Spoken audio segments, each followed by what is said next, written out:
Ladies and gentlemen, have you ever found something in your garage that made you question reality? A sock with teeth, a tool you don't remember buying, your ex's wedding ring, still wrapped in duct tape. Now imagine finding a forgotten German prototype from 1935 that looked like a Tatra, smelled like a DKW, and somehow beat the Volkswagen to its own idea by years.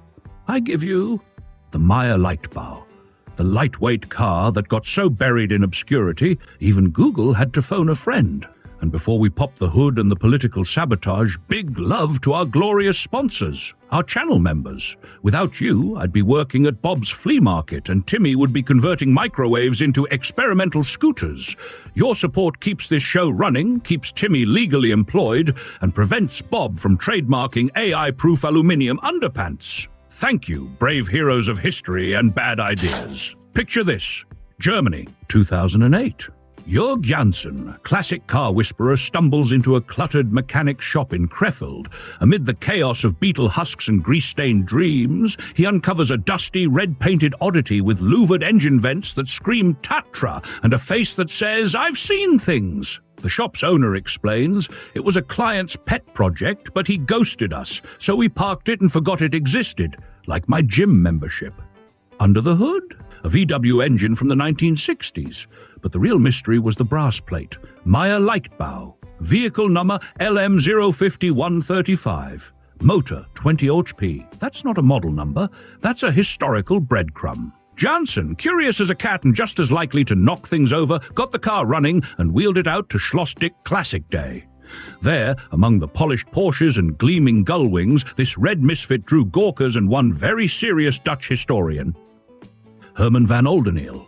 Soon, a chase across archives began, one that led not to an automaker, but to a man, Friedrich Eugen Maier, a pilot, an engineer, and apparently the German Doc Brown.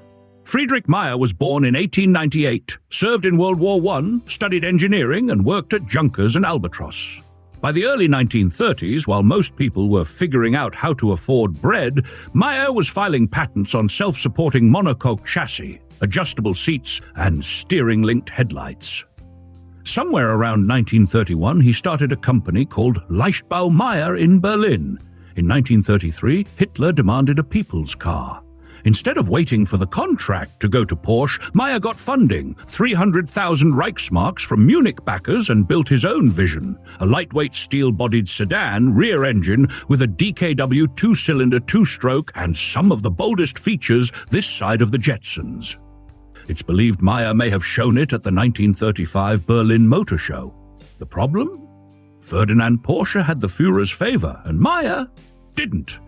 So, like any invention not blessed by state propaganda, Maier's car was shoved into the shadows and his patents were quietly redistributed. Translation, they vanished like your neighbor's crypto savings. The one and only Leichtbau prototype had a central headlight that turned with the wheel. Yes, decades before Citroën made it chic. The body was streamlined, with slatted engine vents that gave it a vaguely amphibious look, like a Tatra had a baby with a toaster. Power came from a DKW 692 cubic centimeters two-cylinder two-stroke making 20 horsepower. It was rear-mounted, driving the rear wheels via a 3-speed manual. But this wasn't just an engine on wheels. Maier added innovations that still feel advanced: adjustable suspension height, spring and shock absorber combos, and a self-supporting monocoque body. Unfortunately, Maier was too far ahead. In 1939, the Nazi Shell Plan consolidated the German auto industry and banned tiny independent makers like Maier from producing cars. His patents were offered to Auto Union, who thought about using them for the DKW F9 but ultimately passed. Rumor has it Peugeot also took a peek. The 23 came out in 1947 with, surprise, a self-supporting steel body. During the war, Maier's Berlin workshop was bombed into oblivion. His patents were either confiscated or lost in legal disputes.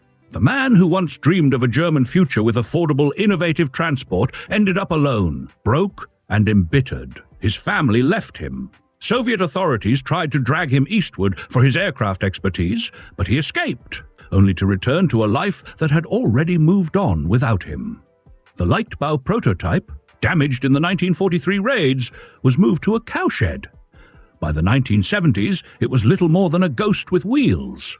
A TV crew borrowed it in 1975 to play a wrecked car in the World War II series Tadallosa and Wolf, and promptly gutted it, swapping in a VW 1200 cubic centimeters /30 Förderstärke engine just to make it move on camera.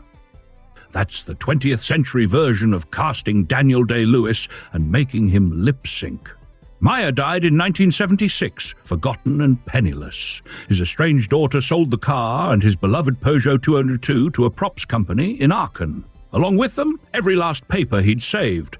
Blueprints, patent documents, receipts gone, tossed out like leftovers in Bob's fridge, labeled "Do Not Open 1998. The car passed quietly between owners, misidentified as a Beetle prototype, until fate, or rather Jörg Janssen, rolled back the tarp and reignited its story. Let's talk specs. The Maier Leichtbau wasn't just clever, it was outrageous for its time. That monocoque steel body, designed when most cars still look like horse carriages with stage fright. The adjustable height suspension, built in the 1930s. That turning headlight? Yes, before Citroën DS. Even the driver's seat height could be changed, a feature that only showed up in mass-market cars decades later. It was a greatest hits of ideas that hadn't even charted yet. It had compact lightweight wheels, drum brakes all around, because 1935, and a clever layout that allowed a roomy interior despite the car's small footprint. Overall weight, just 684 kilograms, 508 pounds, with a maximum load of 1,034 kilograms, 2,279 pounds. So, what was it worth? Here's the kicker. This wasn't some backyard experiment. Maier's project was funded to the tune of 300,000 Reichsmarks, which by today's standards equals well over $1.5 million, when adjusted for inflation and historical purchasing power. That's an insane amount for a single prototype, especially one the Nazis hated. Unlike the KDF Wagen, the original Volkswagen, which was meant to cost around 1,000 Reichsmarks, Maier's dream was never about just affordability. It was about vision. And unfortunately, that vision got bulldozed by politics, war, and the occasional air raid. As for auction records, there are none. The car has never been publicly sold. Today, it's in the hands of Jörg Janssen, who restored it and shows it at classic car events like the 2022 Classic Gala Schwetzingen. But if it ever hit the block, my guess is the bidding war would make Bob take out a second mortgage on his bunker. So here's to the 1935 Maier Leichtbau, a car so rare, so clever, and so unjustly forgotten, it makes you want to hug your local patent clerk. And maybe check your barn. Who knows, maybe there's another one in there, buried under Timmy's inflatable hot tub and a suspicious number of shopping carts. If you enjoyed this story of ambition, mystery, and vintage German engineering, go ahead, hit that subscribe button. Join the Cool Ideas family. We cover history's boldest ideas, weirdest cars, and all the mechanical misfits in between. And remember, if Bob says the government's hiding flying cars, he's wrong. But if he says they missed a great one in 1935, he's got a point.